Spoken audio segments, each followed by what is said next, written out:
Hi. All right. Well, welcome again to our third event for the Psychedelic Society of Kansas City. This organization really just started a few months ago, and so we're really excited to see another sold out event. Thank you all for coming today. Yeah. And I want to take a minute to thank our distinguished guest, Leonard Pickard, and just give you a little bio about him before we kick it off. So, alleged to have produced 90% of the world's LSD, William Leonard Pickard is a former drug policy fellow at Harvard Kennedy School of Government, research associate in neurobiology at Harvard Medical School, and deputy director of the Drug Policy Analysis Program at UCLA. With 2 life sentences without parole, he served 20 years in maximum security federal prisons and was released in 2020. His book, Rose of Paracelsus, written in pencil while imprisoned, is published by Synergetic Press and in Italian translation. His 1996 prediction of the fentanyl epidemic and recommendations for prevention were confirmed by the RAND Corporation and its seminal volume, Future of Fentanyl and Other Synthetic Opioids. And currently, he's a senior advisor for JLS Fund and the Fireside Project, research affiliate with Harvard Law School, Petrie Flom Center, Health Law Policy, Biotechnology, and Bioethics Program on Law and Regulation. So, Leonard, you are truly a living legend. Still living. Luckily, in the line of mythic mystics, including folks I would say like Albert Hoffman with his famous LSD bicycle ride, Tim Leary, Richard Alpert, aka Ram Dass, former Harvard professors turned outlaw and guru, Al Hubbard, the Johnny Appleseed of LSD, psychedelic bard Terence McKenna, chemist Shulgin Stanley, Scully Sands, and Leonard Pickard. So, I do want to say welcome back to Kansas City, and I understand you have not been back here in quite some time. This is kind of ground zero for some of the turning point of your life. This is definitely ground zero where everything happened in 2000. Beautiful airport you have, and driving in from it with a lot of memories that I hadn't thought about in a long time. Just seeing the beautiful, tranquil landscapes of Missouri and Kansas. It's kind of a miracle to be here with you today. The odds were very much against it. 2 life sentences, 20 years behind 30-foot walls at gunpoint, 4 years on satellite monitor within 1 meter until a few months ago. I'm now a free man. And one of the first places I came was to see you.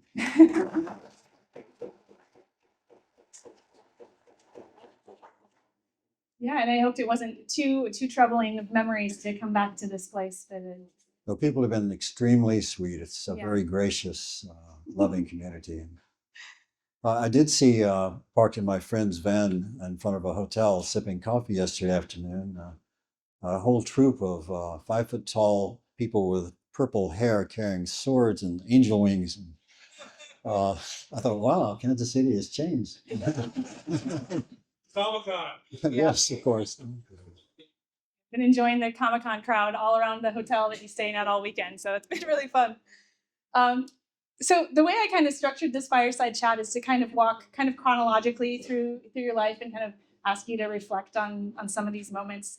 You're probably best known for your recent stint of 20 years in that federal maximum security prison for allegedly running one of the largest LSD laboratories ever discovered by the DEA, allegedly. And for your self-published nearly 700-page book, Rose of Paracelsus. But kind of going back to your early years and your childhood, you grew up, you said, in Georgia, and your father and your stepmother was into science, right? She was with the CDC, a famous mycologist. And Right. I grew up kind of in the CDC, going in the laboratories, big tanks of snails for schistosomiasis, and met all the researchers, and early life of peering through a microscope. A lot of my youth at polywogs and protozoa and amoeba, that sort of thing. But just a typical Southern boy youth, 22 rifles, magnolias, fireflies, and nervousness on the first date. Georgia boy. So that's pretty close to you guys. So I read that you kind of thought about going into neuroscience and med school, but what drew you to chemistry? What was exciting about that for me, or maybe is still exciting about that for you? Oh, goodness. Well, let's see. At 21, I found myself working at the Retina Foundation for Experimental Biology in Cambridge. And my coworker said, "Oh, there's a lot going on in California." This is 66, when pterodactyls rule the sky. So there we were, and he mentioned a drug called LSD, and I'd read a little bit about it, producing philosophical insights, and thought that's really unusual because all there was alcohol in 61, 66 rather.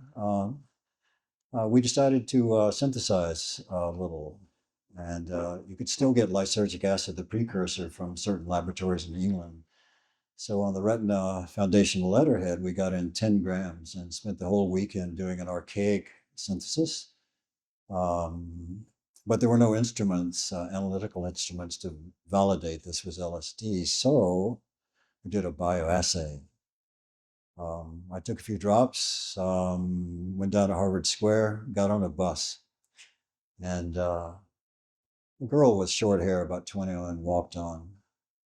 By that time, I was starting to get off a little bit, and saw this lovely girl, and I thought, because of the neurochemistry that was being experienced by so many, that we were part, as many of you may feel now in rave settings and your first experiences, that we were part of something new and important and special.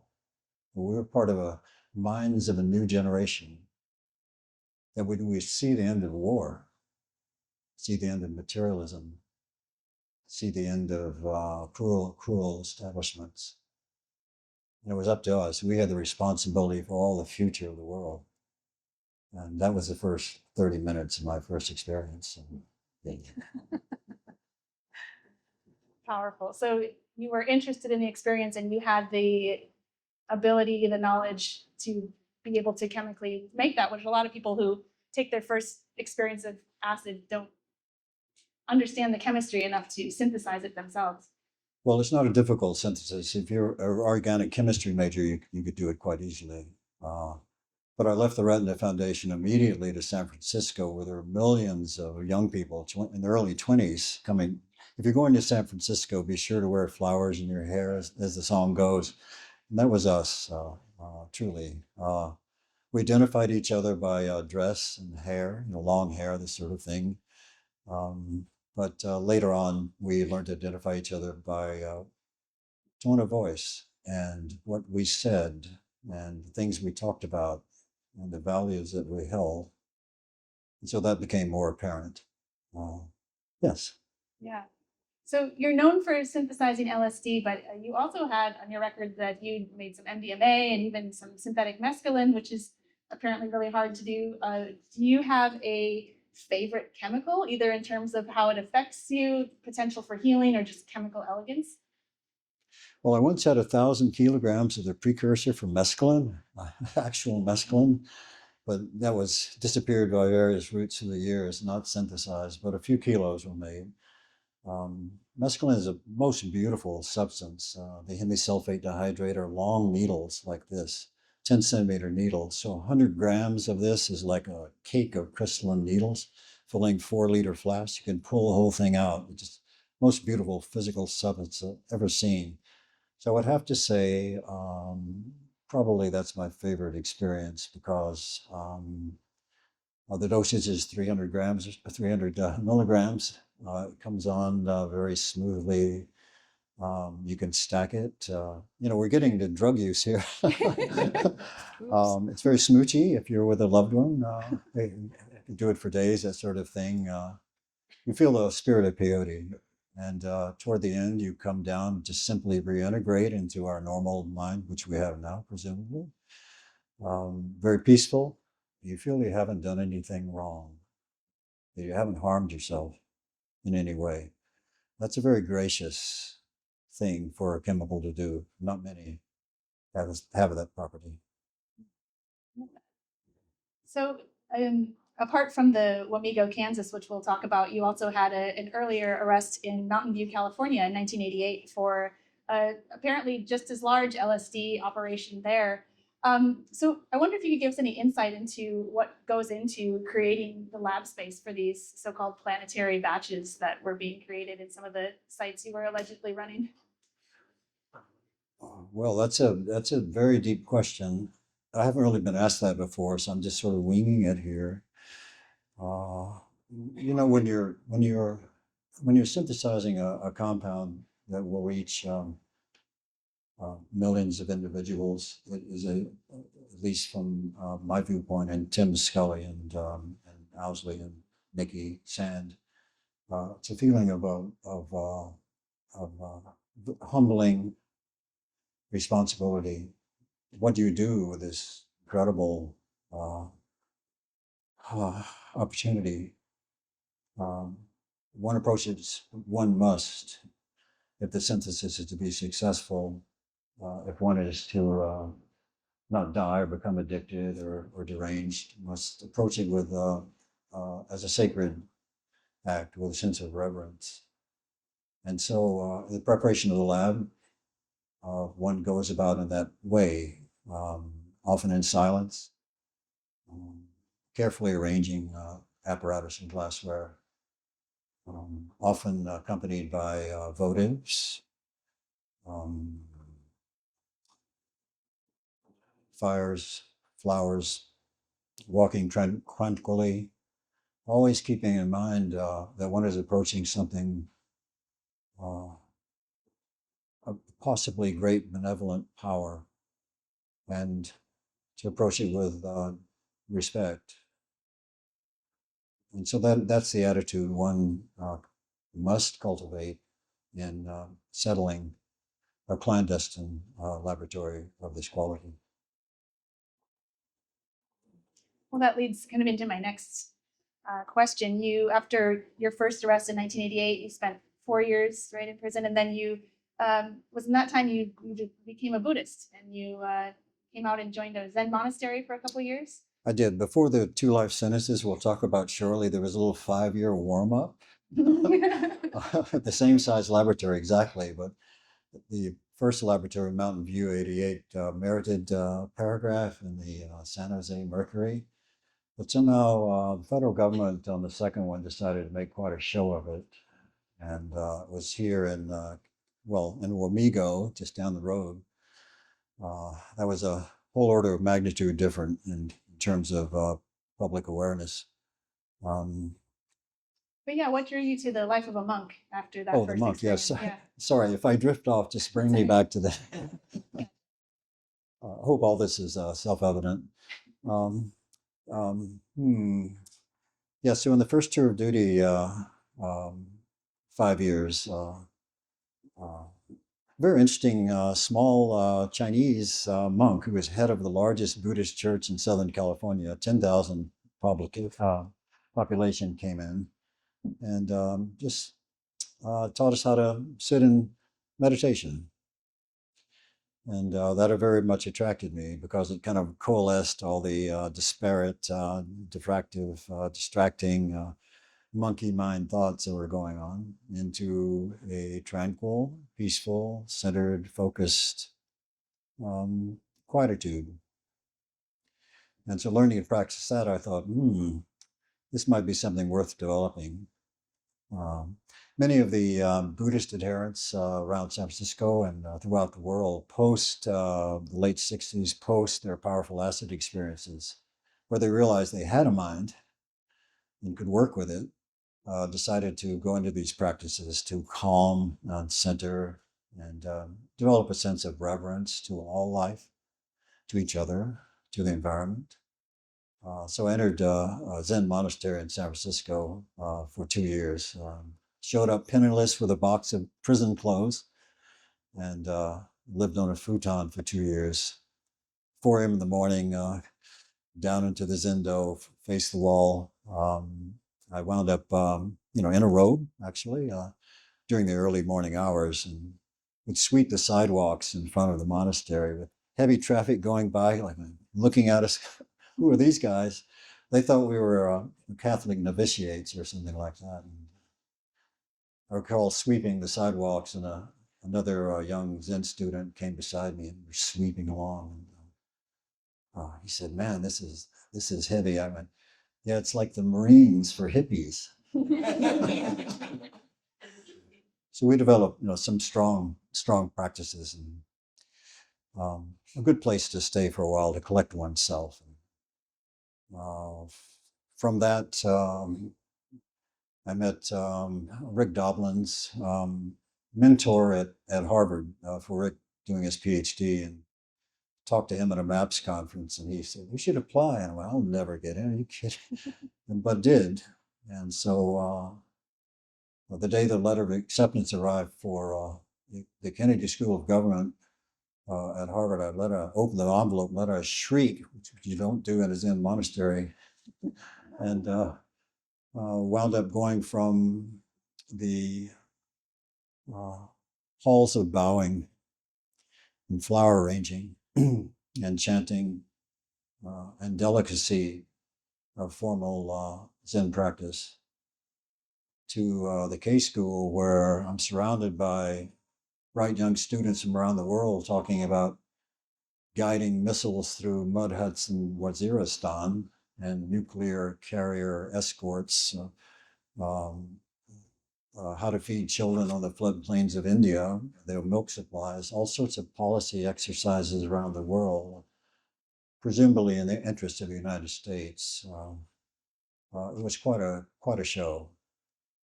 But within that, there was Mark Kleiman, one of the leading drug policy experts in the U.S. That's Rick's mentor and became my mentor and dear friend.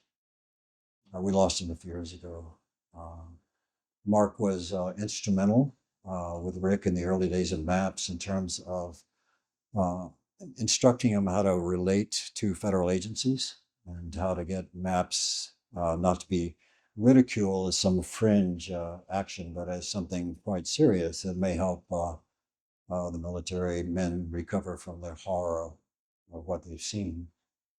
So, Yeah, not many people serve time for running an underground clandestine drug lab and then get to go to Harvard after that for graduate school.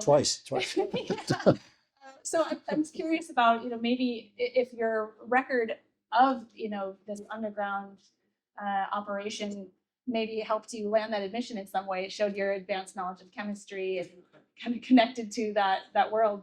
Well, my grades and previous history in school certainly did not do it. What they wanted, what they were looking for was they wanted an underground figure that knew the clandestine world to predict what was coming. In the mid-90s, only the legacy compounds we didn't have these analogs available online. There was no online, just the web was just beginning. The only thing we had were legacy compounds: methamphetamine, cocaine, cannabis, LSD. But we knew there was a pharmacological revolution of great magnitude brewing, that thousands, tens of thousands, millions of new compounds were on the verge of being created by advances in the art. And the question is, what is next? What rough beast comes this way? We're worried about psilocybin or positive things. We're worried about something that would devour the human spirit. What is that? So my charter was to identify that drug. So I began to look at the syntheses for all known compounds. Even cocaine can be synthesized. Difficult. And narrowed it down to a drug that no one had really heard of, kind of a pediatric analgesic, rarely used in the mid-90s, that had three factors that together would create a perfect storm. And the factors were, it could be purchased in tank car precursors, could be purchased in tank car quantities, 50 cents a pound. Tank cars, railroad tank cars. The synthesis, it could be very elegant or difficult, but could be simplified to something written on the back of an envelope that a 12-year-old could do. An impure form, but still quite effective. The last part of the equation was, would people use, oh yes, potency. One doesn't have to make 300 milligrams of mescaline. One could make 30 micrograms. So that means a kilogram could be tens of millions of doses. Was there something like this that had all those factors? And narrowed it down to a then unknown drug called Fentanyl. fentanyl. The last part of the equation was, well, that's a weird drug. Would anybody use this stuff? So I made friends quite easily with the heroin addict population in Boston, and sat in their coffee shops, or they're tapping their feet, waiting for the candy man all day, drinking a cup of coffee because every dime went to the next shot. I'd go to their homes, and they would, geeze up a huge amount of heroin, start to nod off, and I would open their airways to make sure they didn't suffocate and leave them like that on the couch. And queried a number of them that had survived a small fentanyl outbreak in '93, where 300 people died. And a 90-page questionnaire, and determined that yes, indeed, if there were a pile of fentanyl and a pile of heroin and nothing else available, they would use it. So that was the end. That was the equation that really worked. This stuff is going to be extraordinarily dangerous. And lectured on that all around Cambridge. And generally, the response was, well, Leonard, that's great, but it's speculation. That's just science fiction, man. There'll be small, sporadic outbreaks, a little lab here, a little lab there. It's not going to be a major problem across the United States, the world. That's ridiculous. And then you, from prison, watched it unfold on the nightly news, your predictions later. So I'm sitting in prison in 2015.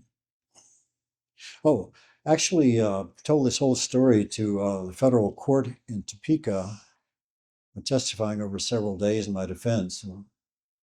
Well, if you're not an acid chemist, what do you do during the day? Well, I do this kind of research on fentanyl, and brought all of the lecture slides and everything.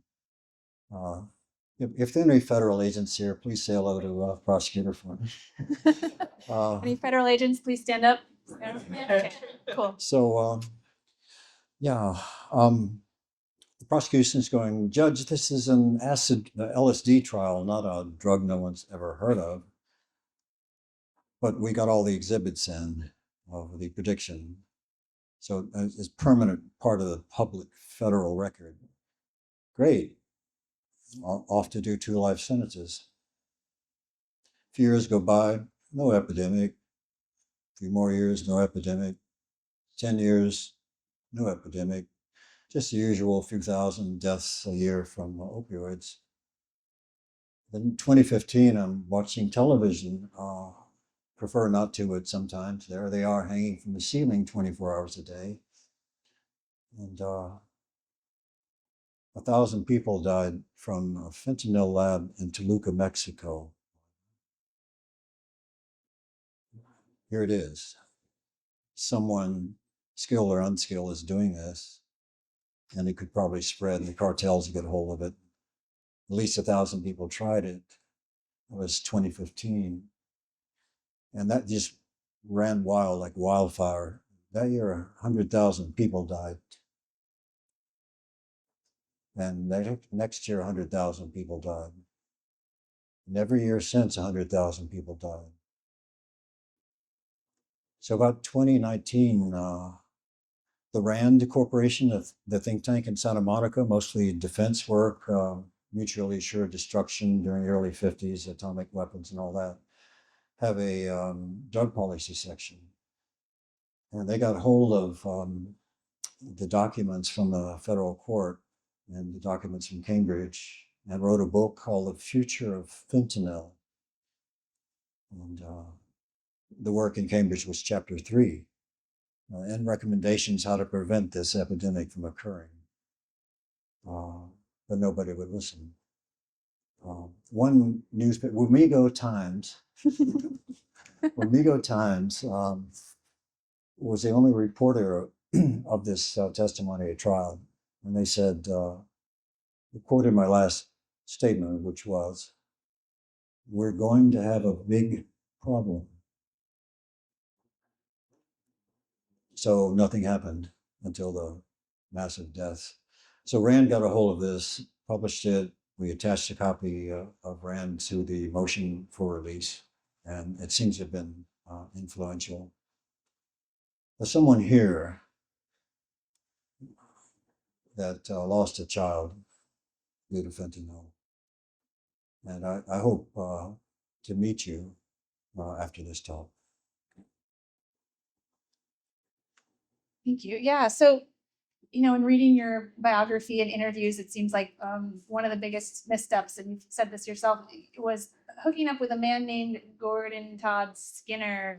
We probably want to minimize this section of the talk because I don't like putting people down, even a madman like Skinner. I just, I think for a lot of us who, were aware of the trial going on and everything happening in the Wamego missile silo, everything that's come out about Skinner has been really negative and dark, and how you write about him in The Rose is also kind of echoes that. And so meeting you and seeing how different you are from this persona of Skinner, it's really hard. And I think a lot of people find it difficult to kind of understand you two working together in any kind of capacity. Well, we didn't work together. So if you could clarify what the relationship and how you got intertwined. First of all, I work alone because you don't want to expose a friend to a life tragedy, potential arrest, loss of a family, and that sort of thing. One friend did help set up and tear down the laboratory because it's very arduous, and after many years, I became fatigued at doing that. He was arrested with me, driving a lab out of the Wamego missile base. And rather than testifying against me, he got 30 years, did 17, and was pardoned a few weeks ago by President Biden. And this So is Clyde Apperson. He's free now. Clyde, a dear friend, a courageous, loving brother. Yeah. So on election day, November 2000, which was my very first time voting, I was 18 and I went to cast my vote for Gore, those happy days of 2000. On that same day, you were pulled over by the police in Kansas and with Clyde Apperson. And it's interesting that Wamego is also known as the home of the Wizard of Oz, and you were a different kind of wizard that was captured there. By the way, I don't know what she's going to ask me. Yeah. This is not scripted. I have no idea what she's going to throw out. Okay, we're just doing our best here. Keep on your toes.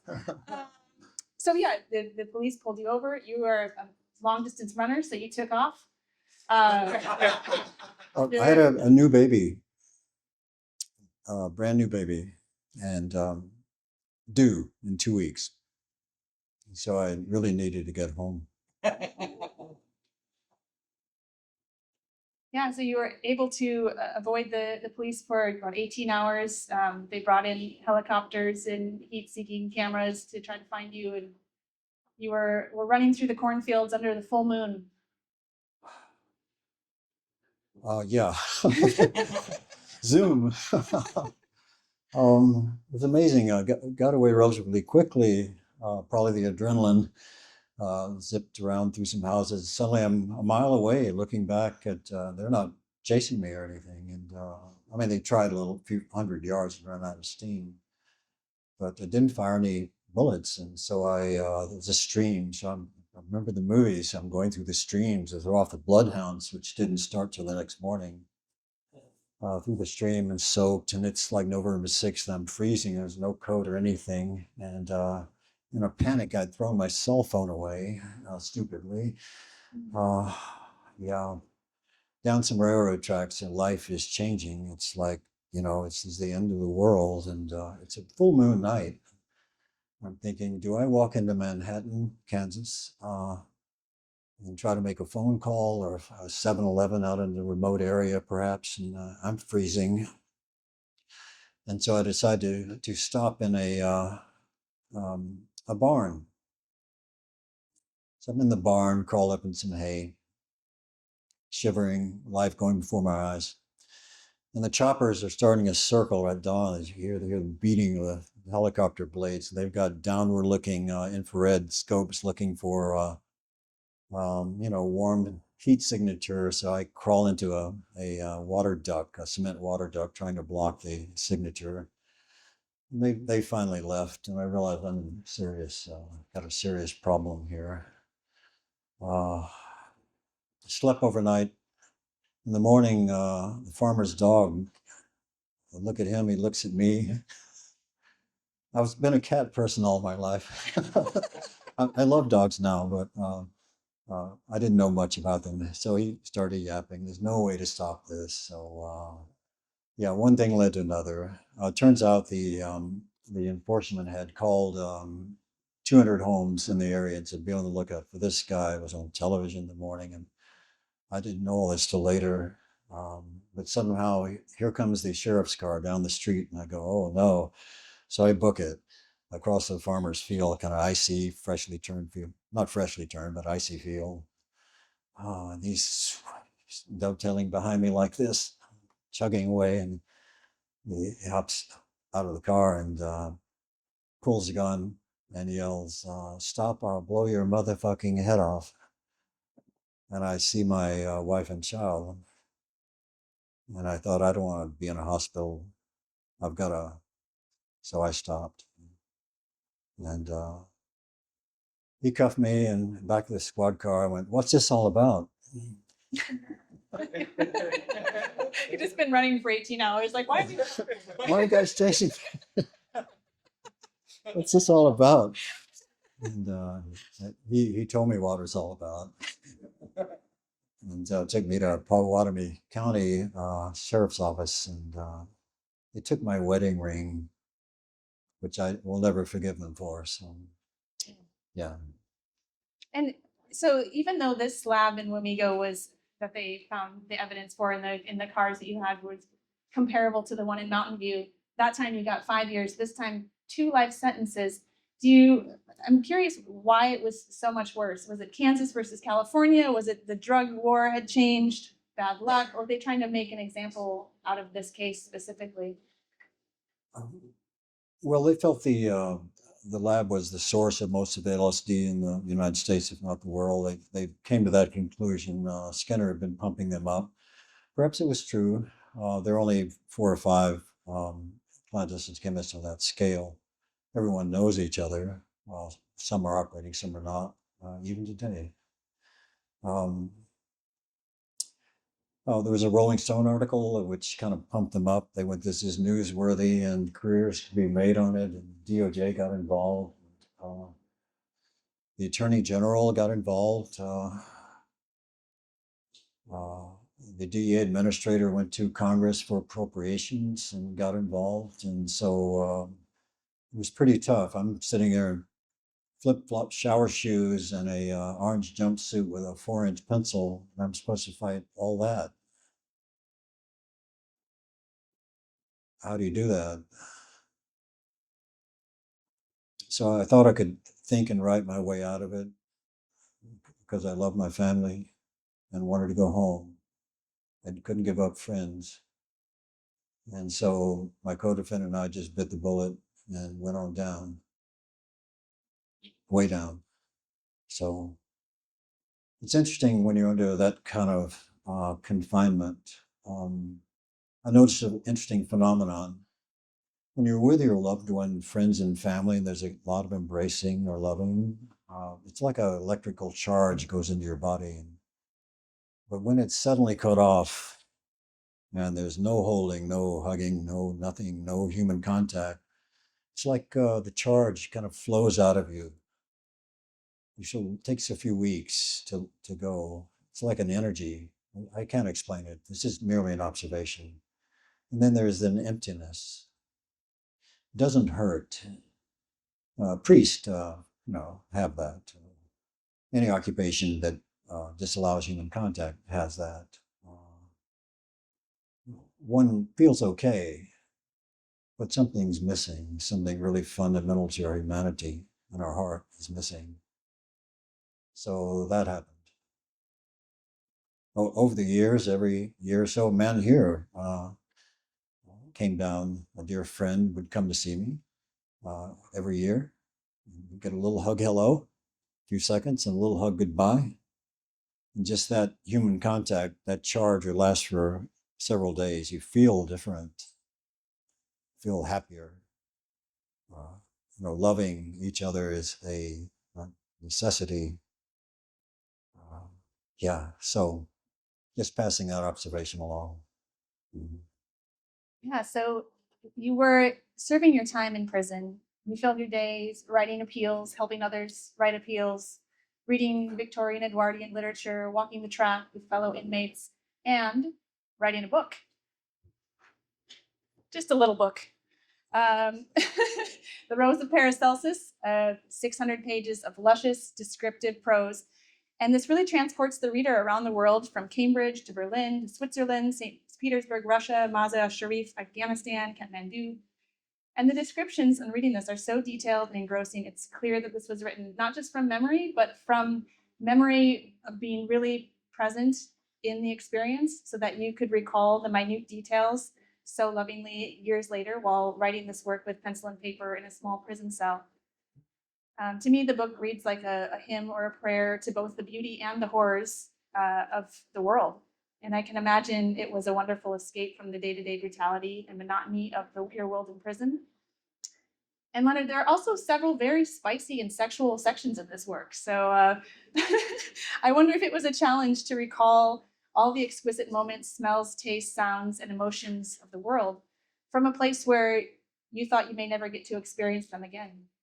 Well, what I was trying to do really was to write a book for my children because the government wanted me to die there. You stay in a small space until you fall over.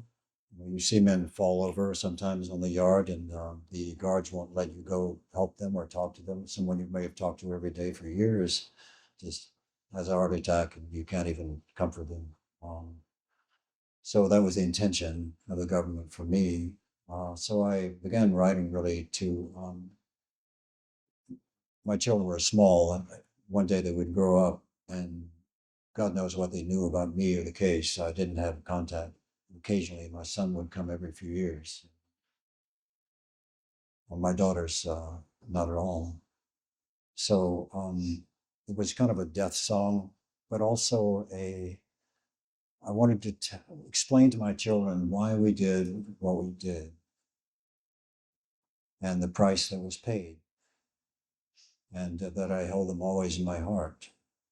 So the last portion of the book is that statement to them. This was written for you, so that you would understand why you were alone and your dad wasn't there all those years. Um, it's very difficult being a parent in prison. You see your small daughter curled up on the bed, wondering where her father is forever, ever, never, being teased about it. If the other kids knew, that sort of thing. Extraordinarily difficult on the family. Um, so I lost my wife and children during that period. You know, there is no greater there's no greater loss. Captivity is modest. 30-foot walls are nothing compared to the loss of love, watching love slowly die.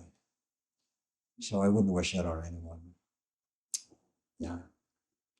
Yeah, and The Rose follows the story of your life, part autobiography, part magical fantasy. Kind of hard to tell which is which, but the more I get to know you, as I was saying earlier, the more I believe every word of this book. And it's somewhat of a psychedelic allegory, too. It follows the main character from a Zen monastery to Harvard and then around the world in search of the next drugs of abuse. And also the mysterious 6 chemists who comprise an underground brotherhood of LSD manufacture and distribution. The book itself is a psychedelic experience. The reader feels not only transported physically, but psychologically, along with the main characters, especially whenever they're in the vicinity of the 6. There's like a contact high, and the writing starts to become a little bit more psychedelic in those scenes. No drugs are given in this book. Yeah, No, seriously. No drugs are taken in the book. Right. Yeah. There's never any people imbibing in the book, but whenever the main character is in the presence of these 6 chemists who are allegedly, making the planetary batches, there's just something about being around them that's a contact high that they start to feel as if they've been dosed. And he actually asked in one of the first interviews, "Did you dose me?" And I say, "Never. No, this is just an effect that happens." Well, I can say, MoonCat, before you go on, I can say that the writing of the Rose was really an attempt to remember what the world looked like, because after about 3 or 4 years of only seeing cement walls and sour faces and tattoos, that sort of thing, and violence, extreme violence, and maximum security, razor wire guard towers and searchlights, just like in the movies. After about 4 or 5 years of that, and you haven't seen a tree or a flower, or in the case of where I was, grass, um, you haven't seen the ocean or lakes or streams. Um, you begin to, the world becomes, fades in one's mental imagery. You know what the sycamores look like on this avenue out there, but 4 years from now, behind those walls, just is a distant, fading memory. So the rose, really, the rose is very richly detailed with vibrancy of this plane of existence and great cities of the world. Um, that was an attempt to recall what the world would look like, what flowers look like, children look like, um, the great forests, the oceans. Um, so that was my attempt to advocate a more beautiful reality, the reality we now inhabit. It's easy to take this world for granted because it's mundane. We live in it every day. But if it's taken away and you live in a cave for years, coming out, everything is imbued with magic. Everything is imbued with light. It's very, very, very precious. I can recall upon being released, just seeing two little kids playing in a pile of leaves, and I stood there for a half hour just, yeah. So Yeah, I commented earlier that one thing that's like a psychedelic experience in this book is that everything is significant. Every detail is so intentional. Every word and every reference, you can look into it and it connects to some other rabbit hole, and it's all connected too. And so you kind of walk away from it making these connections. And one of the things is the title of the book, The Rose of Paracelsus. So Paracelsus is a 16th century alchemist who's credited with the ability to recreate a rose from its ashes, and also famous for saying the poison is in the dose. In your book, you tell of the Paracelsus refusing to reveal his alchemy to someone who is focused on gold and not pure of heart. And being pure of heart is a common theme of this book, with the 6 chemists believe their work is of higher calling. You already alluded to the reverence of setting up these laboratories as almost a religious act. And their mission is to alleviate the suffering of the downtrodden throughout the world. And don't seem to be in it for the money. They're also very pure in that they're regimented with their lives, their secrets, their diet. They don't partake in alcohol, drugs, or even caffeine, preferring to avoid all addictions. Is this something that you feel the famous LSD chemists of which you descended adhere to this kind of ideals and lifestyle? And do you think today's chemists are the same? well, I'm still addicted to caffeine like most of us. I had a latte just before coming over here. So. But of course, that's a drug. And 2/3 of the world is addicted to it. Lethargy for the first 2 days, headaches, that sort of thing. That only came around in the 1600s. Before that, no tea or coffee. Interesting. We see the pharmacological revolution of producing a new compound next 10 years that may displace caffeine. We see new addictive compounds appearing. I prefer in my remaining years maybe not to be addicted to anything, so I'm wrestling with a caffeine demon a little bit. So yeah. Yeah, it's a tough demon to get over. Yeah, so let's talk about roses for a minute. So they seem to have a special significance in your life, not only in the title of your book, but I read that at the trials of the LSD chemists Nikki Sands and Tim Scully, you handed out long-stemmed roses there. So, and then you have the monograph of the Sub Rosa Press on the earlier editions of the book. So there's something kind of secretive, alluring, feminine about the symbol of the rose, and I was just curious what it meant to you. Well, first of all, MoonCat gave me a rose last night. I felt like a homecoming queen. That's right. Oh, it's true. In the Brotherhood of Eternal Love trial in '73, with Nick Sen and Tim Scully being prosecuted for the first large-scale deployments of LSD, about 10 million, 20 million doses throughout Northern California and the world. I showed up in a velour, the '60s, right? You know, big afro, right, when I had hair, and a velour jacket with a necklace of moons and stars. And I showed up in the federal court. I showed up in the federal courtroom in San Francisco during the Brotherhood trial. And everyone had buttons that said, "We're all in this together." The feds didn't quite know what to make of it. They thought I was a musician or something of nature. And toward the end, I brought long stem roses and handed it out to the defense side with very sour looks from the prosecution side. Yeah, that happened. We were just crazy enough to do that kind of thing. So, did it symbolize anything to you other than just like a nice gesture of hope for them, or what inspired that act to show up and hand out roses?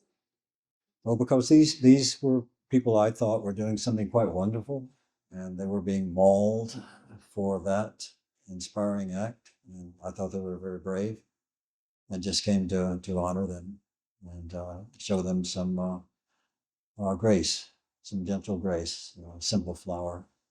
What could you do against this juggernaut, massive juggernaut of federal power focused on them, but simply a flower. So, yeah. What could you say? Yeah, it's a sweet and beautiful gesture. So in your study of future drugs, when you were at Harvard, and you talk about in the Rose, you came across drugs that enhance abilities like cognitive function, memory, and libido. And one of the 6 in the Rose talks about the evolution of mankind along with computers and artificial intelligence to a new era of pharmacological intelligence and leading to a type of cognitive evolution. What are your thoughts on how drugs and AI may work together in the future to enhance human performance and what we can achieve as a species? Or do you think that it will lead back to, as is often the focus of the book, the natural mind? Oh, well, I'm doing a little I study this field. I don't think about psychedelics during the day so much, unless asked, having spent a lifetime in it. I realize that we're in a evolutionary moment in terms of the technology, not only with AI coming in with rational models, many platforms accelerating very quickly in the last 18 months, but the effect of this on genomics, gene therapy, which has eliminated sickle cell anemia in some instances. We're looking at artificial intelligence for drug development, because a standard chemist in a white coat at a bench can make one drug every few months laboriously with glassware, but a machine or competing machines talking to each other with vast databases can generate millions of totally novel compounds that are inaccessible to the human mind, that cannot be envisioned by an individual. And there they are, compounds from beyond, if you will, compounds that a machine created, but that are particularly safe or efficacious or targeted beautifully for various maladies. We're seeing the development of new medicines that are more effective than any heretofore known. The pharmacopoeia, all the medicines that we have now for everything, may well be replaced in the next 10 years substantially by machine-generated medicines. So it's an era of magnificent human accomplishment. The machines we built, and now they are building for us. It's a little bit scary because we may see some things come down the road that could be very deleterious or unsafe. Unscrupulous people might make them on the underground, that sort of thing. Greatly promising in the medicines. And circling back to what MoonCat said about cognitive enhancement. we evolved to the place we are now, our thinking minds as hominids with cortexes. We're thinking animals on this magnificent planet. But we evolved here over millions of years of natural selection. All well and good. We have language, we have opposable thumbs, we can tool making, we can create Beethoven's Ninth, we can go to the moon, we can kill 100,000 people in a flash. We have the technology now to consciously alter evolution. For example, through CRISPR gene editing. We can change the intricacy of the human cortex. We can improve efficiency of thought. We can alter our cognition from this point forward through these advanced techniques in molecular biology. So there's a group, the scientific community along this line of thought is split into those that see the current mind as not malleable, and transhumanists that want to move on to the next species. What do we wish to become? Because we can go there much faster than taking 1 million years of natural selection. We can do it in a few generations right now. The question is, who do we want to be? We want to be brighter, of course. We also want to be more loving, more altruistic, kinder to each other. So it's a little scary thing. If we generate a drug or a methodology that makes us brighter, stronger performance, better on a standardized test, there could be personality shifts. Such a being might be less altruistic. And that could be extremely dangerous. So these are topics that are being discussed in these fields. That's what I think about all day. So That's fascinating. Kind of on another topic, you've obviously traveled around the world a lot in your studies and are back to traveling the world again. And that gives you a unique global perspective on a lot of things going on in the world. So apart from predicting the fentanyl epidemic, which is pretty widely known now, in your book, you also talked about predicting the rise of the Taliban and how that might be a threat to the US at some point back in the 90s. And we know that, in 2001, it did become a real thing for our country. So I wonder if you want to comment a little bit on that and maybe what your global perspective on the state of the world now and the different wars and things that are going on. excuse me while I dab my nose. No one's ever asked me that question before in a public setting about Afghanistan. Some interesting stories. It does not relate to psychedelics, heroin a little bit. I'll tell the story briefly. We're missing some good stories here. Yeah, so the first time I was in prison 5 years, I met an Afghan national, Mohammed Akbar. We became friends. Akbar was a major heroin trafficker in Afghanistan, and somehow we learned to respect each other. I said, Akbar, I'm only doing 5 years, you're doing 12. When I get out, I'll go see your family in Afghanistan and take care of them a little. I'll take a bicycle to one of your 10 children. And so I did that. Wound up in Uzbekistan, where General Dostum, to whom Akbar had been giving $1 million tributes to allow his heroin to go out of Afghanistan in rugs, met General Dostum in Tashkent, Uzbekistan. That was Akbar's buddy, General Dostum. The Uzbek had 20,000 troops called the Jumbesh Emili. They were known for stealing rugs and generally being pretty rough guys. So I'm in Tashkent, meeting with Dostum and his buddies. And a few weeks later, he came to Washington, D.C., because the Taliban were moving northward out of Kabul after the Russian pullout. This is 96, moving northward out of Kabul, waving the Qurans and taking over villages and, Toyota Jeeps with machine guns and all that. And they had Mazar surrounded. And so Dostum came to DC to try to get the US to help him against the Taliban. I wound up in the State Department, going back and forth to the State Department from Cambridge because the fentanyl prediction attracted one person, and that was Robert Gelbard, who is a Kennedy alumnus, also the Undersecretary of State for Narcotics and Law Enforcement. This is the guy that signed orders for the Black Hawk helicopters to spray coca plants in Bolivia. And it's Robert Gelbard. So he got aware of the fentanyl prediction and said, go talk to my undersecretary in the state. So I wound up down there saying this could be a big problem one day.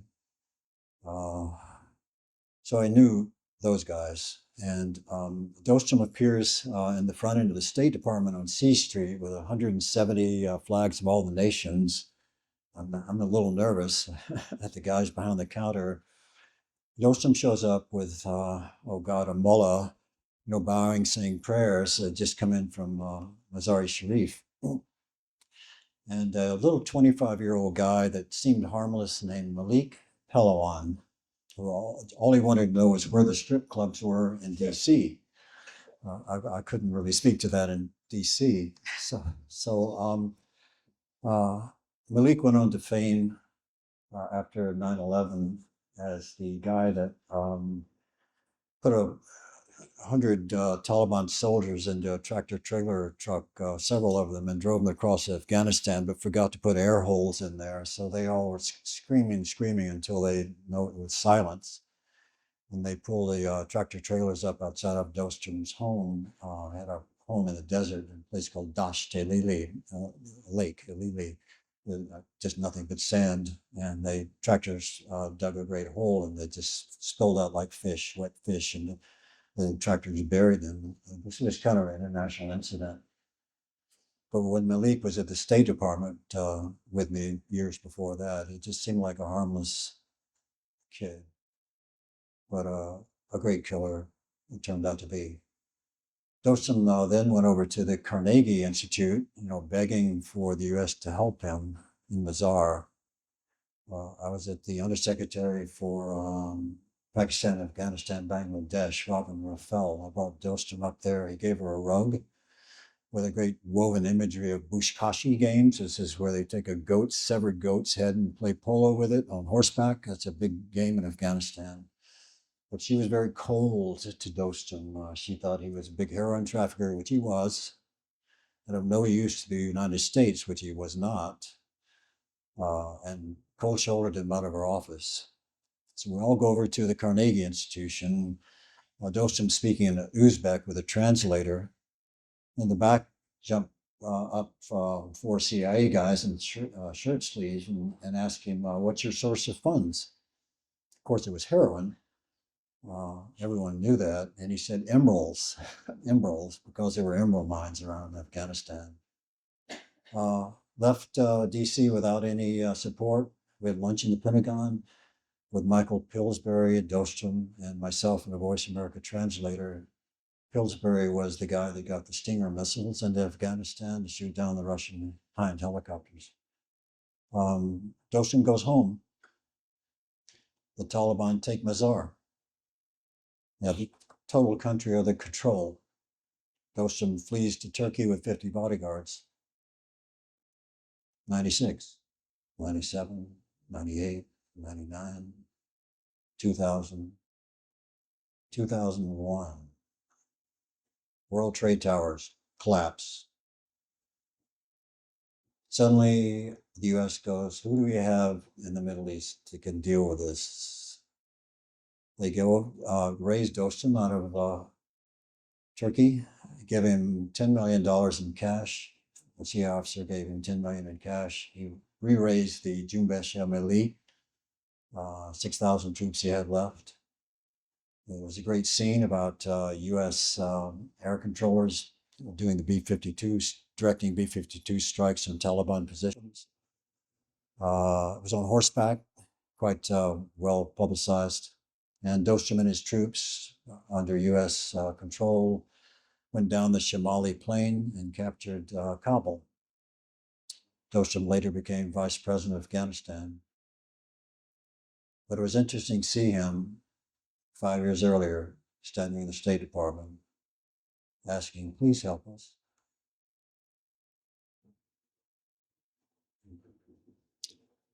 Yeah. Yeah. Do you have any thoughts on the global wars that are now ensuing? I mean, so you have friends in both Russia and Ukraine, and traveled to a lot of these places. Yeah, my mother-in-law died in Odessa some months ago. I wasn't able to go there because I didn't have a passport. I was under U.S. control. I didn't make it in time. But I have friends in Moscow, lovely friends, and friends in Ukraine. So I don't like seeing what Putin, as the Russians would say. I'd like to see him out of office, of course. I'm very Slava Ukraini, power to the Ukraine. So, yeah. Well, let's bring it back to drugs. Um, No problem there. Yeah. So I know, I've been asking you some questions you don't usually get asked, but one you probably get asked quite a bit is in the book, there's a story of a character being exposed to 10 million doses of LSD. And that's always a crowd pleaser. I know a lot of people like to hear, gee, what was that like if you were to take 10 million doses of LSD? And I wonder if you had thoughts on that. You guys want to hear that one? Sure. Okay, caveat, this is some other guy, not me. Yeah. If any friends from Topeka here, this is not me. Yeah, so there was a lab in the Rose. It's in northern Italy, but actually outside of Santa Fe. Strangely enough, I live about a half mile from it now. It just sort of happened that way. Goodness, 9 acres, beautiful remote adobe ranch. Glassware to the ceiling, beautiful custom pieces, very elegant. Fire burning in the front rooms, votives lit. Oh goodness, Gregorian chant playing, or sometimes Amazonian chant playing. It's 3 in the morning, and at the end of a acid synthesis, and 3 in the morning, I'm up on the ladder holding a 12-liter flask with, or someone is, 10 million doses in it. Oh God, my hand slipped and smash. Let me preface this by saying the 10 million doses was in a solvent that goes through skin like that. So totally drenched, fall back into shards of glass and pile of acid. I'm screaming, and I know this is the largest human exposure by far ever recorded. So I think I'm gonna die. But I can't call an ambulance because it looked like some other world's mad laboratory, and I would go to prison for life. So, I'm screaming, please God. So I run to the shower, tear off my clothes, start scrubbing like mad. Meanwhile, it's really coming on. It's choirs of angels. I go, oh boy, here we go.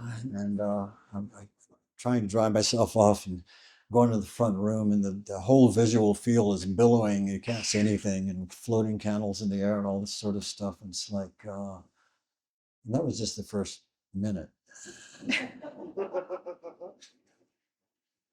So I managed to get on some jeans and a work shirt, and I'm shaking. And stagger out to the portal, which in New Mexico is just vigas, these wooden beams and this sort of thing, and a beautiful view of the desert. And I just slid down the wall, backed up against the wall.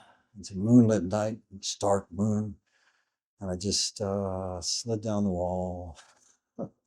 Goes, what can you do? Into a lotus position and gazed at the desert, waiting for it to come on. Yeah. So what happened? I expected a chaotic, fragmented, wild Disneyland of ideas and imagery and machine elves talking multiple languages and this kind of stuff. Or, castles in the air, break through to the other side, mysteries of the universe explained, all that stuff. But what I saw was it was the grace of God. Everything became very still, utterly still. There was no motion, no patterning, no cataclysmic imagery, just the normal world. Very still, very beautiful moonlit night. I'm looking at the desert. Admittedly, some of the stones look like jewels. I could hear night birds stirring over there. I could feel little cool breezes against my cheek. I could see the air smell like perfume. There's a great silence. But something had to happen, right? So there was a growing realization. It wasn't a cataclysmic, freaky realization, but a gentle, like the bequeathing of grace, the bequeathing of a simple, loving teaching. I realize that we already have what any drug could ever give us. We have compassion, just as humans. We have loving hearts, each of us, even now. We have all the intelligence we need. We have the divinity of mere existence as brothers and sisters in this magnificent world. And no pill could ever give us that because we have it already. It would be the ultimate cruelty to think that some substance was necessary for realizing the beauty of the world, for realizing the kindness of the human heart. That would be a great cruelty, a great tragedy. So the teaching was that we already have what we hope for. And I sat there like that till the sun rose and the desert illuminated, maybe until about noon. Drank some water, ate an apple, cleaned the laboratory top to bottom, lit votives, said prayers, and started the next batch.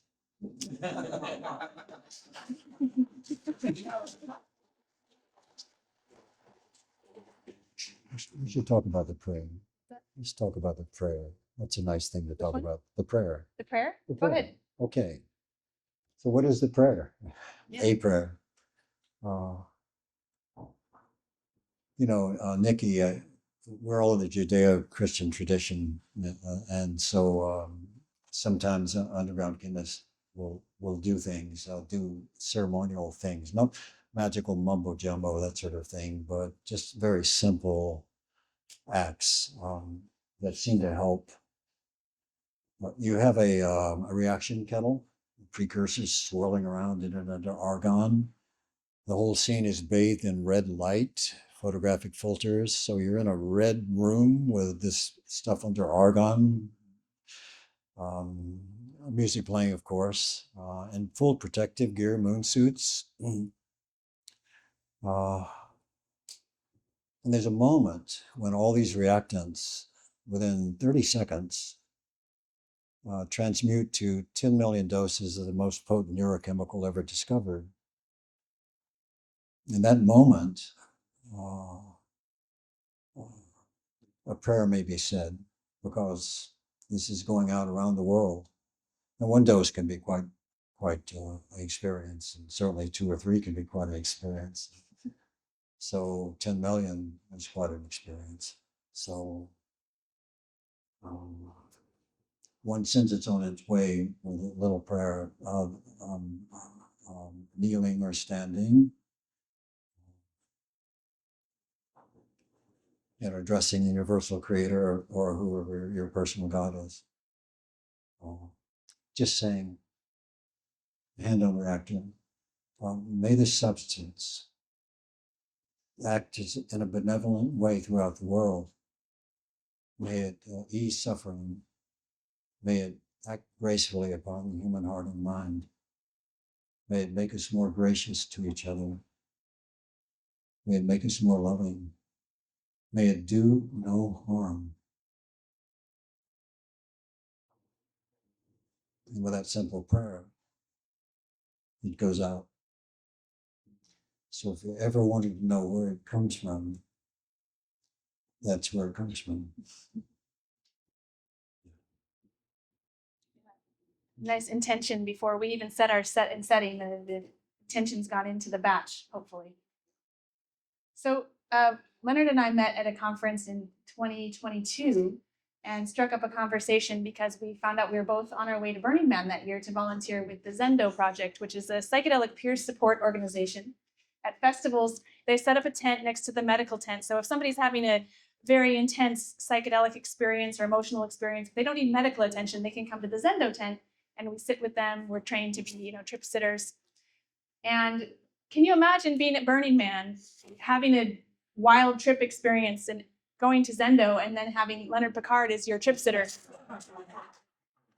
You might still feel like you're tripping. I was really looking forward to that, but didn't quite make it there. Yeah.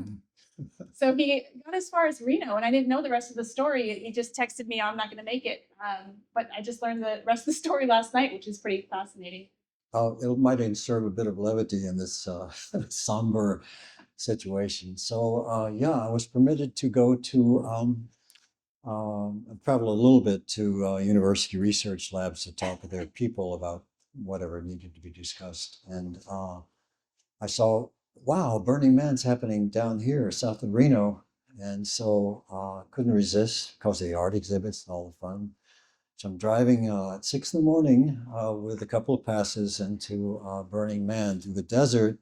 I didn't realize it was an internationally recognized speed trap. Yeah, so Rule number one is don't speed on the way to Burning Man. I wasn't speeding. I don't think. Anyway, I drive like a little old lady with bifocals, and that's from never a traffic ticket in 40 years. And that's just because of the security rules involving clandestine laboratories. That's why I look like George Bush. I actually have long hair to my ankles and, all tattooed up and feathers. But I have to look this way because of security measure, right? So just adopted the habit. Driving along at 6 in the morning, what did I do? Pull over. I think this is going to be interesting.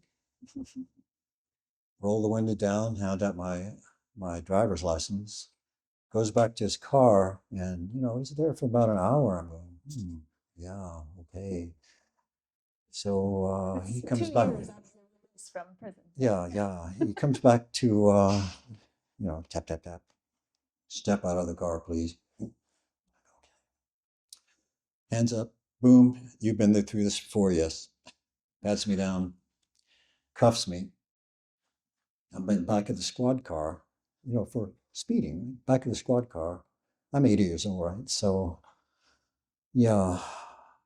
Zoom, zoom, zoom. Extra patrol cars, dogs. They tear my car apart for 2 hours.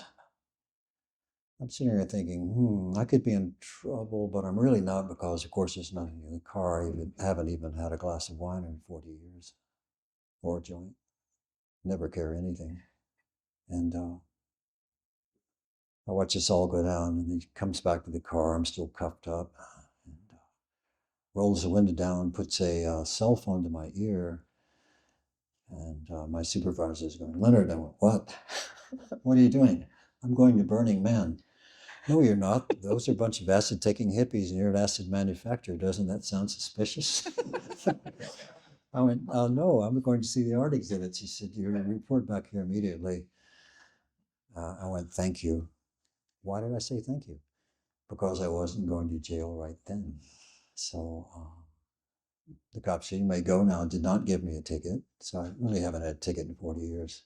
And disappear, all the cops, zoom, zoom, zoom. I'm sitting there in the empty desert, just having gone through this, going, oh, thank you. Drive to the Motel 6 and shake for overnight, and then Reno Airport. And there's two little girls, well, 19, sitting there and in colorful dress, and they're clearly burners. And I'm just this tall, skinny white guy, and I have a Stetson on. And I go, good morning, girls, and give me a look like this. So are you girls burners? They went, yeah, we're kind of sad because we can't go to the burn. This is your lucky day. And gave them, full tickets with cars and everything to go into the, they were very happy about that. Sent me photographs thereafter. Cell phone. It's a sweet story, yeah. Did they know who you were? No. Yeah. Someday maybe they'll find out. And be like, They were very sweet. that was the guy from the airport. Yeah. So what have you been working on since your release in Santa Fe? You're working with some indigenous tribes there, or what? Well, I mean, it's a very long story. We might do the cell phone thing just for kicks. Oh, okay. So yeah, as you came out of prison in 20 years, you went in 2000, you came out in 2020, and they gave you a bus ticket, drop you off at the bus stop, and you were kind of on your own. So how did that go? Well, we had a motion before the court for like a year, as it was denied by the warden, denied by the regional BOP, denied by the national BOP, denied by the U.S. Attorney's Office in Topeka, but granted by a federal judge. So suddenly one morning they go, bam, bam, bam, bam, Pickard, pack your shit. And this was during the COVID pandemic. This was during the COVID pandemic. The official reason why I released is the COVID pandemic vulnerability, but there are many men my age doing very extreme sentences that are still there. So we think it was the Rand report. But suddenly they call me in the back, so you have to be out of here in a few hours. I went, after 20 years. And, our rudimentary email system was cascading with congratulatory emails, so I went, oh, it must be real. So I had 1,000 pounds of legal documents, moving great crates. A couple of men helped me move up to the front of these documents. We packed them into 17 crates, 1,000 pounds literally. They gave me a t-shirt, pair of jeans, $200. And next thing I know, I'm in a van driven by a government employee. And we're driving to the bus station. I'm looking out at cars, the first time I've seen cars in 20 years. It's great long highways full of these 1,000-pound machines driven by one individual 50 miles to visit a friend. And I'm coming from a 1 acre with 1,800 men where you see hello, hello, hello, hello all day long. Everyone's right there and everything you need's right there. To this world where we are surrounded by machine, and we spend hours every day in a machine, and it's kind of toxic for the atmosphere, but so empowering. So I realized we're in a machine environment. And everything looked like clamshells.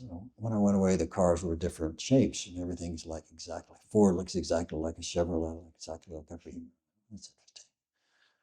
So we pull up in front of the bus station. I get out and he leaves, and I realize I'm standing there out of immediate government control the first time in 20 years. I can do whatever. There's a flower, beautiful flower on a bush, and I haven't seen a flower in 20. And so I just sort of looked at it for, half hour, looking at this flower. Finally, I woke up and realized I have to call my family to let them know I'm free and to please pick me up in Albuquerque because it's a bus ride all night. And I go into the bus station and there are no phone booths. When I left, there were phone booths everywhere, every street corner, the airport, everywhere. Phone booths, phone booths, phone booths. but not anymore. I'd seen cell phones on the TVs hanging from the ceiling in movies, but never actually had one in my hand. And so I go, what do I do?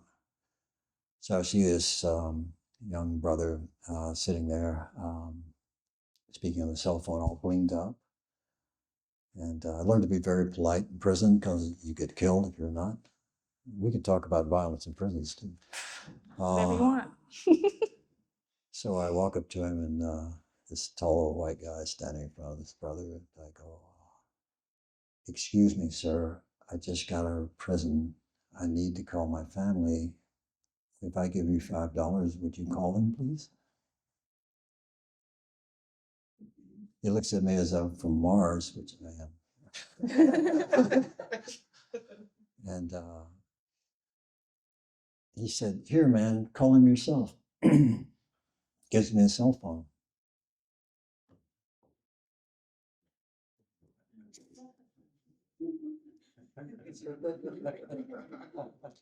He's looking at me, and after a few minutes, I give it back to him and say, "I'm sorry, man. I've been away a really long time.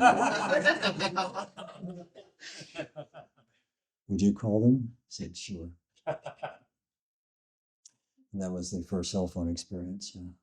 Now I'm very fond of it. Tell me something about cell phones today. I didn't even know. You're like, oh, do you know how the Apple phones you just exchange information? I didn't even know that. So you are a quick Apple learner. users, if you put them together like that in the home screen, it will go ooh, ooh, ooh, and transfer your data, right? Yeah. Yeah. Quick study. Yeah, it's great. So we're going to open up for Q&A in just a couple minutes, but did you have some other stories that you're kind of itching to tell here? Oh, I think we covered the basic stuff. I'd like to hear the Q&As though, and we can rock and roll, okay? Yeah. Does anybody have a question? Yes. Jeff, you can come first.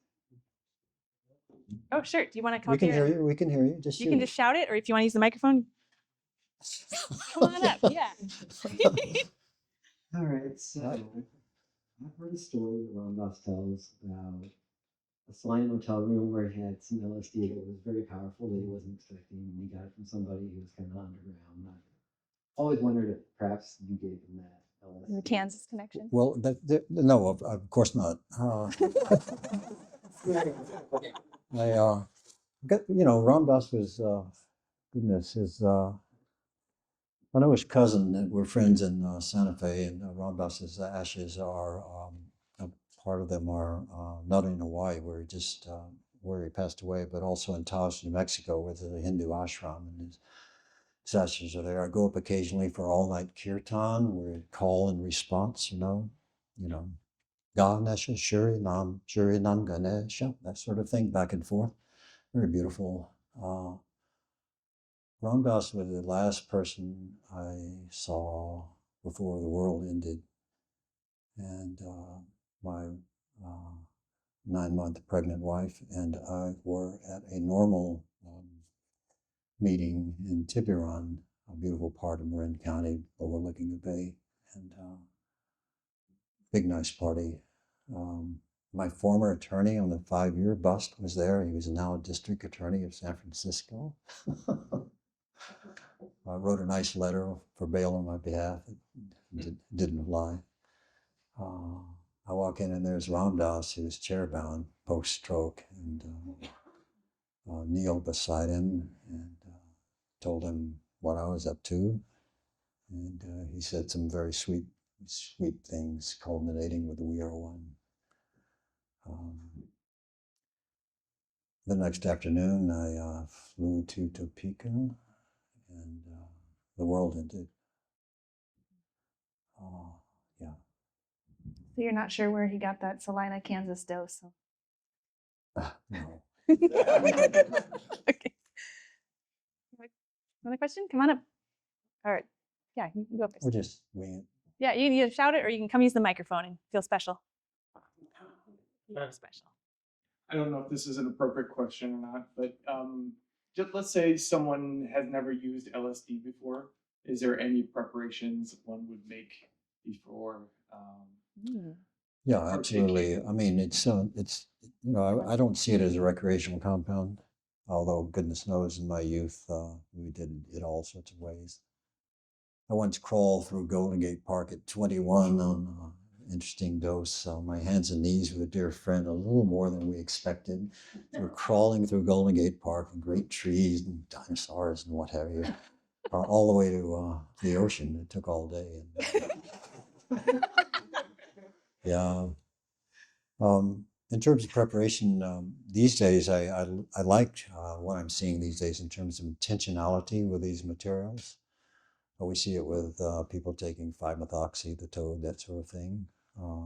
We see it in ayahuasca settings. We didn't think of intentionality back in the day. We didn't give it to anyone that we thought was unstable or schizzy or bipolar or had any problems with their loved ones or anybody having a serious problem. We didn't give it to them because it was kind of the unwritten rule. You didn't want to spend up all night holding hands and trying to calm them down or working through this stuff. Or you certainly didn't want to precipitate a psychotic episode. So that was the unwritten rule since the 60s up through about 2015, when the only way to play with these compounds above ground was to say these were healing materials for PTSD and what have you. And that's all well and good. But of course, it's a complete reversal of our views in the 60s, but still viable for certain patients. But to your question about preparation, I wouldn't take it in a cavalier manner. Like, oh, let's drop and go trip in the woods. I would, for a new person, I would find friends that have some experience. So you have friends around you that you know and trust, that know what's up and which way to go and this sort of thing. It will take care of you if there's any difficult moment. I would read up on trip reports, the pros and cons thereof. I would go through a little, well, the ayahuasca sense of dieta, where you sort of purify yourself for a few days or a month. Or certainly a couple of days. Eat lightly, treat yourself well, don't drink too much caffeine. Approach it with a sense of reverence, and it will approach you with a sense of reverence. There's a great story in the '88 bust. After the state police arrested me, they said, "What's that?" I said, well, that's LSD lab.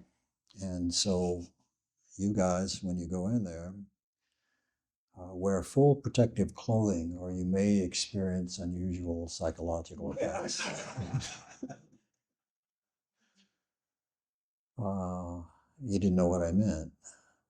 But they were very careful and went in there with full moon suits and respirators and scuba lungs and the whole 9 yards, and all night moving a ton of equipment out. I'm just sitting in a little room handcuffed. And,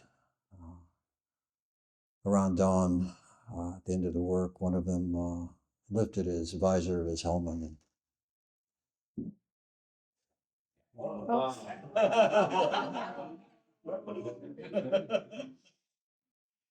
which of course was a no-no. And he started getting off, and then he got scared, and he's surrounded by guys that were just as scared and think this thing was an evil, dangerous drug. And so that sort of feedback loop kept helping going, and they got heavier and heavier. And he went into the ER in San Jose, and of course, in the ER in San Jose, South San Francisco, they see 1,000 of these a year. So they just give him a little Valium, and things are all right. He retired from the force shortly after. And claimed workman's compensation. The other funny story of the exposures like that among law enforcement, I sure hope no one from Topeka is here. And we have to edit that part of, if this recording goes online, we have to edit that out. I don't want to piss anybody off, excuse me. Yeah, good. I have to hear it before it goes up. Yeah, we'll make sure. The other funny story, just for you guys, one of the distributors I didn't know, of course, was rolling along Marin County with 10 grams of white crystal in a little vial in his trunk. And he got stopped, and they searched, found this vial of white crystal in Marin County, California, the cocaine capital of the world, if you will. And they took him to the station and checked him in for 1 gram of cocaine. So they kept 9 grams of what they thought was cocaine. No. And they honked some big lines.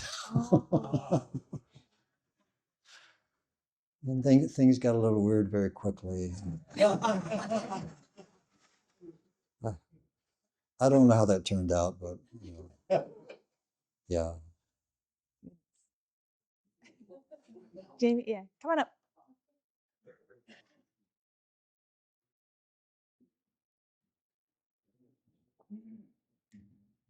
You mentioned having making some batches in Mountain View, and or potentially. Yeah, allegedly. Mountain View, Lake Tahoe, California, Aspen, Colorado, a beautiful laboratory. Santa Fe, New Mexico, were the primary LSD labs. And specifically for Mountain View, would you say that the batches that you made had any impact on Silicon Valley and the technology revolution? Well, that's a really interesting question. The microdosing phenomenon that we see today actually had quite a run up in Silicon Valley. You had all these long-haired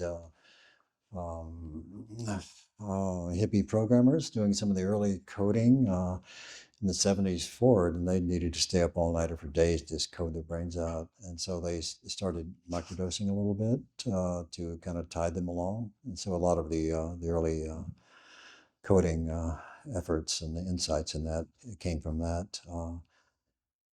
Also, in SRI, Stanford Research Institute, and also in the Stanford AI laboratories in 71 forward, there was quite a bit of LSD as well. So yeah, a lot of things came out of that. Of course, Bill Gates was crawling all over earth movers, tripping at 22, and Steve Jobs, of course, is notoriously involved with all of that. Credit some of his insights to that. Francis Crick. Yeah, I can tell a story of a great scientist that had his insight that way. Should we do that very quickly? Sure. Okay, so I'm 23 or 4. I'm at Berkeley. I'm managing bacteriology in the department under assumed name, buying equipment, that sort of thing. And my friend was managing biochemistry building, a $13 million laboratory in the basements. We had keys to the whole complex, and we'd go over at night and do strange things like grow up great sterile reactors of psilocybe americana, the mycelium, that sort of thing. Oh, goodness. And upstairs, there was a graduate student from Georgia Tech who just arrived for his doctoral work, named Kerry Mullis. So Kerry was up there, and he synthesized 1 gram of LSD, which showed up in the refrigerators of black liquid. And of course, we didn't have the analytical instrumentation together at that time. So again, the guinea pig, guess who? So I take a few drops, and of course, it was a massive overdose. And goodness, wandering around Berkeley, standing on a street corner at 3 a.m. as the stuff is coming on, my friend's escorting me, and I'm going on a quiet street in Berkeley. So a car rolls around the corner with a bunch of guys in it. Window rolls down, and voice said, "Pretty good acid, huh, man?" I'm like, yeah. So Kerry took. I said, "Yes, Kerry, it works quite well." Took some of his own material and got on a motorcycle and drove north to Mendocino and somewhere around Boonville on 128. He thought a lot about DNA, and somewhere on Route 128, he had a vision of DNA molecules intertwining and splitting and what have you. and how they could be combined so that a very infinitesimal amount of DNA, a picogram or something, could be magnified into an amount that could actually be tested. This revolutionized DNA studies. It's called polymerase chain reaction, PCR. There's a PCR device in every genetics lab in the world, and that's Carrie's discovery. And then while I was in prison thereafter, years thereafter, Carrie was awarded the 1996 Nobel Prize in chemistry.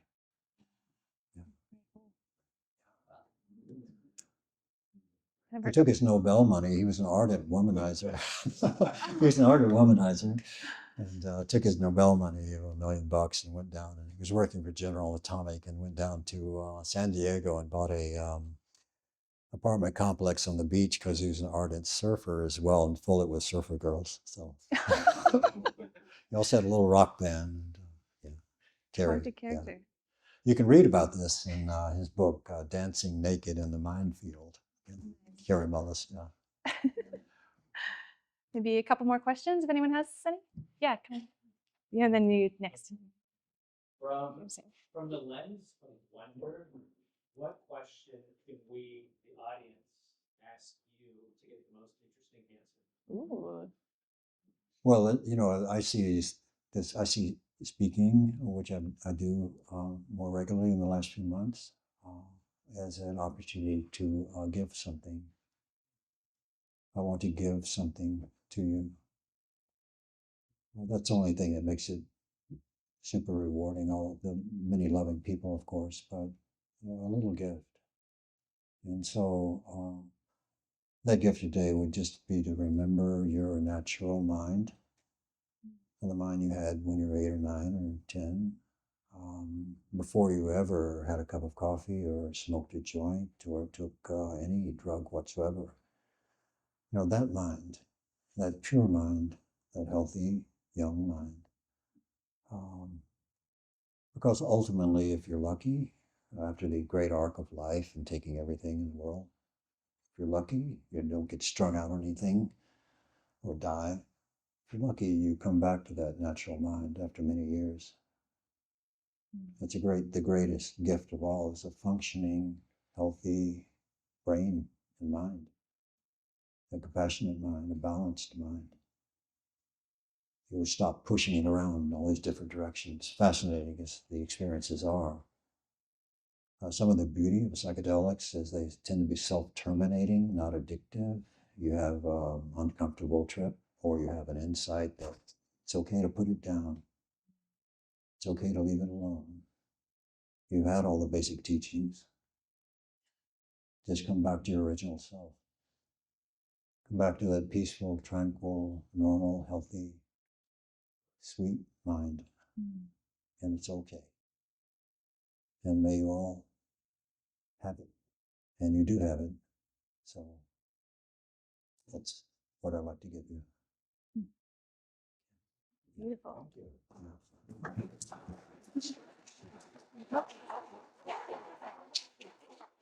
So I know, like back in the era of the Mississauga and everything that was going on with all of that, you had like extensive experiences with dimethyltryptamine. I'm just kind of wondering, what is your takeaway as far as like, what does that experience like represent to you? Like, what did you experience? Well, my first experience with the DMT, I was 21. This is before I synthesized LSD. My first synthesis was DMT in 1966. I was in Cambridge in a $70 a month 5-room walk-up on Central Square. At 21, I'd painted the walls black or something, and you know, listening to Dylan and that sort of thing, and synthesizes material, relatively straightforward stuff, and smoking it. There's little cats there, and the little cat changed into a jaguar, big teeth. But you know, it didn't bite me. I went, wow, wow, interesting. You know, I see ayahuasca ceremonial settings proliferating throughout the United States, and I have attended quite a few. I think it's relative DMT basically is a relatively good medicine. It's like last 4 hours in an ayahuasca setting. I like the ceremonial use because it's very supportive. People take the tea and lie down for 4 hours and have these particular visions, and in the morning they talk about what happened, and I hear some of the most beautiful earnest statements. It's just very lovely stuff sometimes comes out. Now in Santa Fe in New York and various places I see 5-methoxy being used, a very short duration, powerful, inhalable material. People report entering a sacred space and come back within a matter of 20 minutes and talk about their experiences. I see that being more widely used. We think it may have some therapeutic properties if used with intention. But I would say, if you're going to explore, just be very, very careful and respectful. Make sure you have good people around you that know about these things and look after you. Yeah, be safe. Yeah. A couple more questions. Yeah, Andrew. You have a fair amount of notoriety, a lot of connections, a lot of influence. So even when you're incarcerated, you still had these relationships with people, and I assume correspondences and etc. My question is about for the people who end up in these situations without any like access to resources or knowledge of how to file appeals. What can we do to not forget about people in these situations? Well, first of all, when you're in prison, you know, nobody thinks about prison. They don't think about prisoners. We sat there and thought, you know, nobody really cares. They're not thinking about us here. A few friends occasionally think about us, but prisoners are the forgotten. Prisoners have no voice. They have no hands. They can't do anything. You're reduced to a faint image of a real person, ordered around, brutalized verbally. It's a hopeless case. Men, sometimes I've seen many of them get that 1,000-yard stare where they know they're not going home. And it's a feeling of hopeless. It's kind of scary to see it, but you see a lot of it in Maximum. I can recall one morning walking around the track. I usually would walk around the track in the morning while the men ate in the chow hall. And there's this black guy on the track I hadn't seen before, and he's dancing and smiling. I'm going, "What's up, man? What are you so happy about?" And he said, "I'm going home today." And I'm really happy for you. Of course, my heart is sinking because I'm not going home ever. How long you been down, man? I said, 40 years.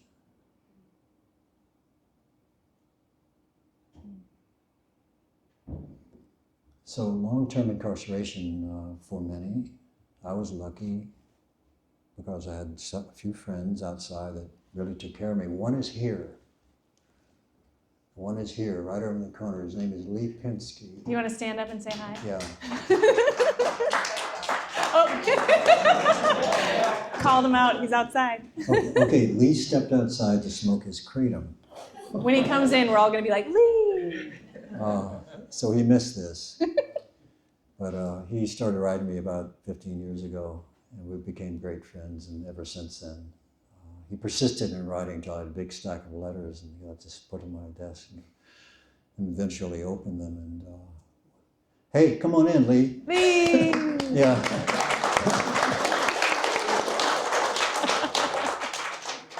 So this man who drove down, don't say a word, Lee. This man drove down from Minnesota to be here. We're dear friends. He's looked after me for many years. He's looked after my family. He helped publish my book. He helped send my children to university. He would do anything in the world to help for a case of freedom. And so That's a loving heart for you. Yeah. Yeah. I forgot the question. So what about the people that don't have those connections on the outside? Okay, resources? so in maximum security, it's the greatest collection of evil in the United States in one small patch of ground. And then there are the inmates.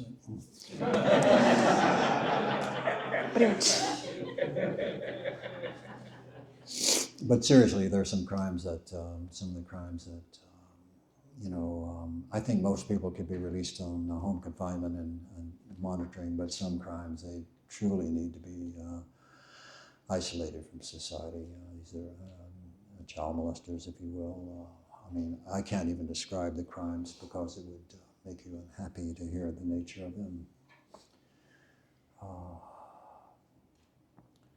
But there are men, because of that sort of background, that have no one. They have no wives, no children, their family won't talk to them at all. They have no friends. And they're there forever sometimes. And so they don't make phone calls, they don't get a letter. But they have no commissary money to buy an ice cream once in a blue moon. They have nothing. And there are a lot of them. And it turns them into kind of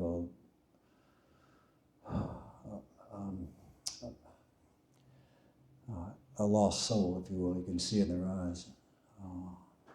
And they just wander. Their whole world is prison. They adopt prison mores and values and prison language, and there are quite a few of those individuals.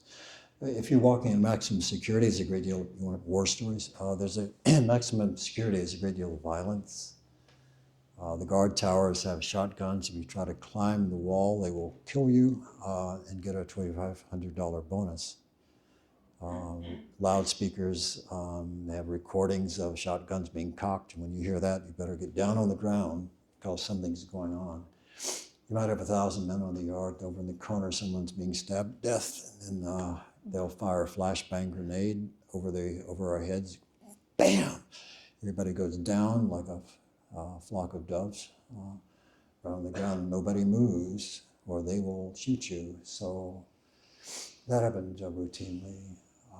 One search of a unit, they found 100 shivs. These are homemade knives. Some are that long with tape along the end. The tape's there so your hand doesn't slip on the blood, that sort of thing. They call rib spreaders. And the walls have stars in them from people sharpening their blades on the walls, that sort of thing, big stars.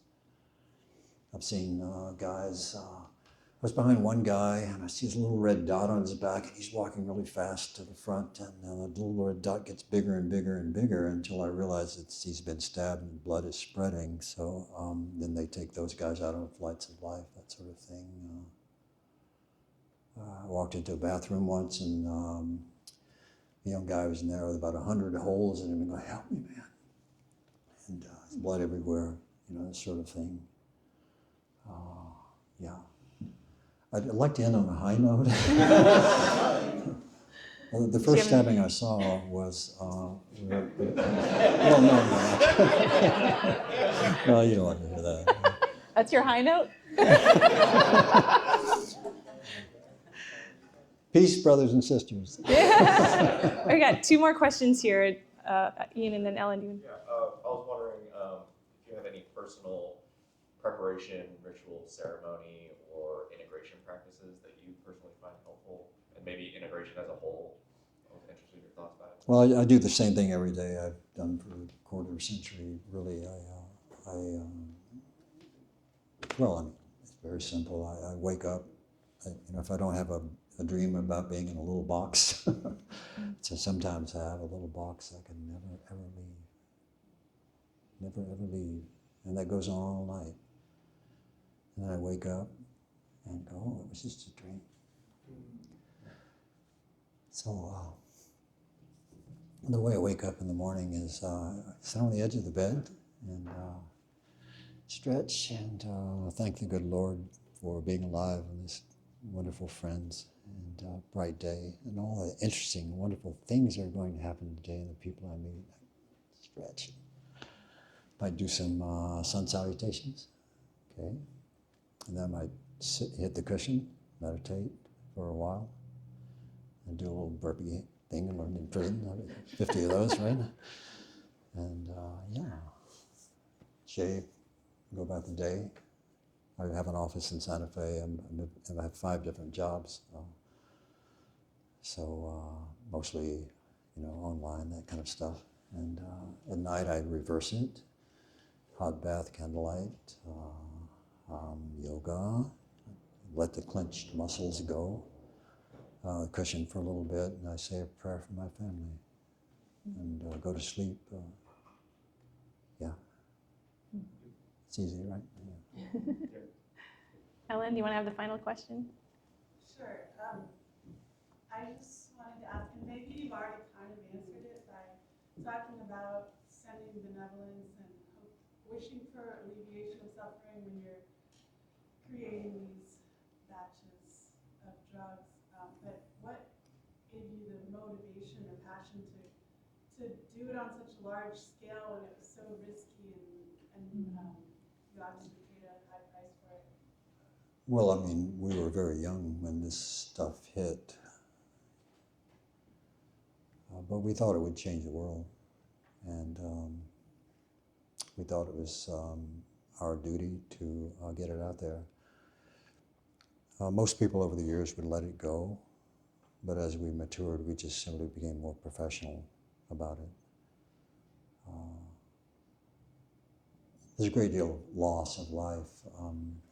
Living clandestine, I was alone for many years in these remote sites and just had a small circle of friends, 3 or 4 friends that actually knew what I did, that I felt safe with. But if one went to a dinner gathering, people say, "What do you do?" You have to think of something really quickly, and that was very uncomfortable, having to live in a life of duplicity, always afraid at any minute they're coming.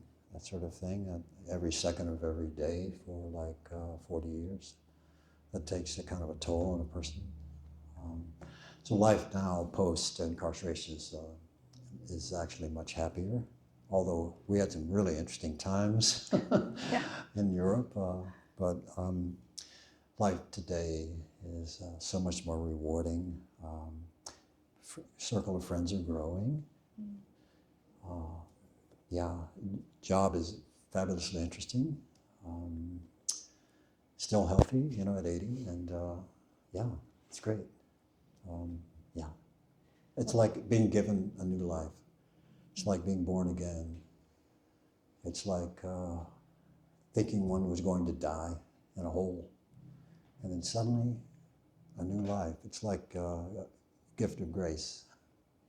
And the question I've asked myself these days is, if one is given a second life, knowing what one knows now, if one is given a second life, what does one do with all the knowledge that one has? If you could be born again, what would you do? So I ask myself that question rather frequently, and I just like to do something loving and kind that helps people. I think that's probably a good path. And of course, in your own work,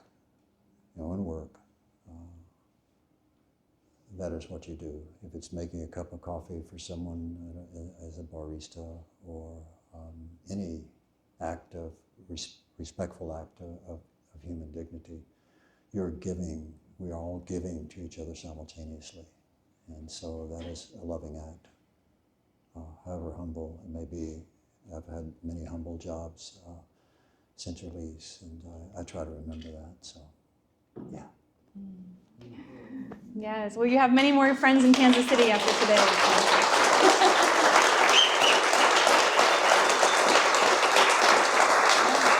Thank you, MoonCat. Thank you. Yeah. Yes, deep bow of gratitude to you. Thank you Likewise. so much for coming to Kansas City. This is such a special treat, and it's an honor to share this conversation with you today. Thank you, and thank everybody for listening. I hope it was worthy of you. Yeah, and I think Dale has an announcement, and we also have a little gift for you too. So.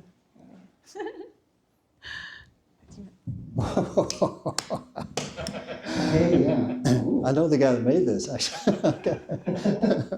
No, yeah, we have this commemorative signed water art framed and signed by the board of the Psychedelic Society. Oh, lovely. Just as a gift to you and testament to your influence within the psychedelic community. Well, this is, of course, a picture of Tim on blotter.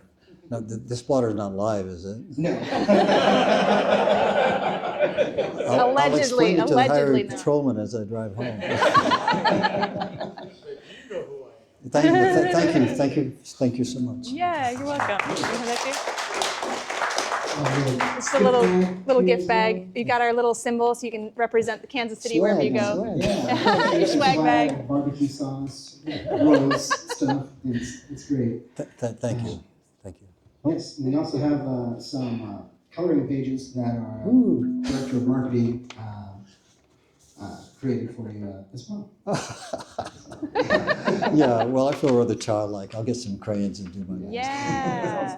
Yeah, we got some. Oh, some thank fun, you. stickers Good. for you as well. Thank you. Yeah. Good bookmarks. Thank you. Absolutely. Good to see you again. Yeah.